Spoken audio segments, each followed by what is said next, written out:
हमारा वाला सीटवा जरा देख लीजिएगा। और आपको मैं, आप लोग चूंकि भोजपुर के हैं तो विधायकों से जरा बयान लीजिए इस बात। एमएलए का चुनाव लड़ना है, किसी की हिम्मत नहीं है कि कोई हम लोग के खिलाफ कुछ बोले। बोल कौन रहा है? जो एमएलसी है। किए थे तो लोग कहते थे बीजेपी के बी टीम है, अब दोनों कह रहा है कि ये दूसरे के बी टीम है। विपक्षी दलों के जो आपने कहा हमलावर, हमलावर कौन है? जिसको चुनाव नहीं लड़ना है तो हमलावर है। जिसको चुनाव लड़ना है उसको जमीन खिसकती दिख रही है और वो बहुत ज्यादा घबराया हुआ है। नमस्कार दोस्तों, मैं अमित कुमार सिंह और आप देख रहे हैं परसुमित लाइव न्यूज। जन स्वराज के सूत्रधार प्रशांत किशोर बिहार बदलाव यात्रा के तहत भोजपुर के एक दिवसीय दौरे पर हैं। शाहपुर में जनसभा को संबोधित करने के बाद उन्होंने आरा के सर्किट हाउस में प्रेस कॉन्फ्रेंस की थी। पत्रकारों से बात करते हुए उन्होंने कहा था कि जब हमने पदयात्रा शुरू की थी तो इंडिया गठबंधन वाले कहते थे ये भाजपा की बी टीम है, और आज जब एनडीए और इंडिया गठबंधन दोनों के पक्ष नेताओं को अपनी ज़मीन खिसकती नज़र आ रही है, तो अब एनडीए वाले कह रहे हैं कि ये इंडिया गठबंधन की बी टीम है और इंडिया वाले कह रहे हैं कि ये एनडीए की बी टीम है। और इसमें भी इन दोनों गठबंधनों के वो नेता भी जन स्वराज के खिलाफ बोल रहे हैं या बयान दे रहे हैं। जिन्हें चुनाव नहीं लड़ना है, बल्कि इन दोनों गठबंधनों को के जो विधायक हैं या जिन्हें चुनाव लड़ना है वो जन स्वराज के खिलाफ कुछ नहीं बोल रहे हैं, क्योंकि उन्हें अपनी ज़मीन खिसकती नज़र आ रही है।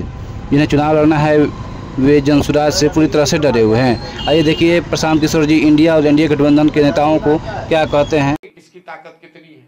प्रशांत जी, एक सवाल, आपके विपक्षी लगातार आप पे हमलावर हैं, तो भाई विपक्षी हमलावर नहीं होगा तो क्या करेगा? हमको गलबनिया करेगा। उनका कहना है, इंडिया वाले कह रहे हैं कि ये एनडीए के बी टीम है, ठीक है। और बीजेपी वाले जो हैं एनडीए वाले वो कह रहे हैं कि इंडिया इन गठबंधन की जो बी टीम है। देखिए, कम से कम आप लोग अब खुद ही से उत्तर दे रहे हैं। हम जब शुरू किए थे तो लोग कहते थे बीजेपी के बी टीम है, अब दोनों कह रहा है कि ये दूसरे के बी टीम है।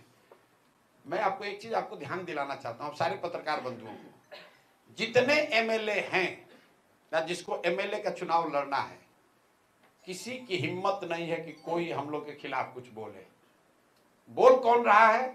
जो एमएलसी है, जिसको चुनाव नहीं लड़ना है। जिसको चुनाव लड़ना है उसका बाप बाप कर रहा है कि भैया ये जन स्वराज वाला किसका कितना नुकसान करेगा उसको पता नहीं। आप हम आपको खुली चुनौती दे रहे हैं, जिस एमएलए को लगता हो कि वो बहुत बड़ा पॉपुलर बादशाह है राजनीतिक तौर पर, वो आकर बोल दे चुन, और उसके बाद फरिया लेंगे उससे हम लोग। जितने बयानबाज हैं विपक्षी दलों के, जो आपने कहा हमलावर, हमलावर कौन है? जिसको चुनाव नहीं लड़ना है तो हमलावर है। जिसको चुनाव लड़ना है उसको जमीन खिसकती दिख रही है और वो बहुत ज्यादा घबराया हुआ है कि भैया होगा क्या। हमारे साथियों को लोग फोन करते हैं कि भैया जरा देख लीजिएगा, हमारा वाला सीटवा जरा देख लीजिएगा, हमारा वाला सीटवा जरा देख लीजिएगा। और आपको मैं, आप लोग चूंकि भोजपुर के हैं तो विधायकों से जरा बयान लीजिए इस बात पर कि है हिम्मत तो जरा जन स्वराज के खिलाफ बोलो कि हम जन स्वराज से लड़ेंगे, कि हम जन स्वराज को हरा देंगे। पप्पू यादव जब दबी